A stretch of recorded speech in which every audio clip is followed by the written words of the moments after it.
চাঁদপুরের ফরিদগঞ্জ সরকারি ডিগ্রি কলেজে একাদশ শ্রেণীতে ভর্তি নবীন শিক্ষার্থীদের জন্য নবীন বরণ অনুষ্ঠান অনুষ্ঠিত হয়েছে। সোমবার সকাল 11টায় কলেজের হলরুমে নবীনদের ফুল দিয়ে বরণ করা হয়। প্রধান অতিথি অধ্যক্ষ প্রফেসর শাহ মোহাম্মদ মাসুম বিল্লাহ শিক্ষার গুরুত্ব ও মানবিক মূল্যবোধের উপর গুরুত্বারোপ করেন। এ সময়ে বক্তব্যে তিনি বলেন, মানুষ হিসেবে গড়ে তোলার প্রধান হাতিয়ার শিক্ষা। দেশপ্রেম, সততা, মানবিকতা আর নৈতিকতার আলো জ্বালাতে শিক্ষার অগ্রণী ভূমিকা রয়েছে।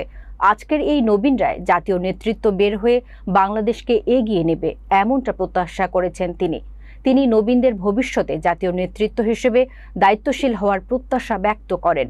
অনুষ্ঠান পরিচালনা করেন অর্থনীতি বিভাগের প্রভাষক ও নবীন বরণ কমিটির আহ্বায়ক মোহাম্মদ নাসির উদ্দিন। বিশেষ অতিথি হিসেবে উপস্থিত ছিলেন উপাধ্যক্ষ নেপাল চন্দ্র দেবনাথ সহ অন্যান্য শিক্ষকবৃন্দ। কলেজের শিক্ষক, অভিভাবক ও শিক্ষার্থীরা অনুষ্ঠানে উপস্থিত ছিলেন।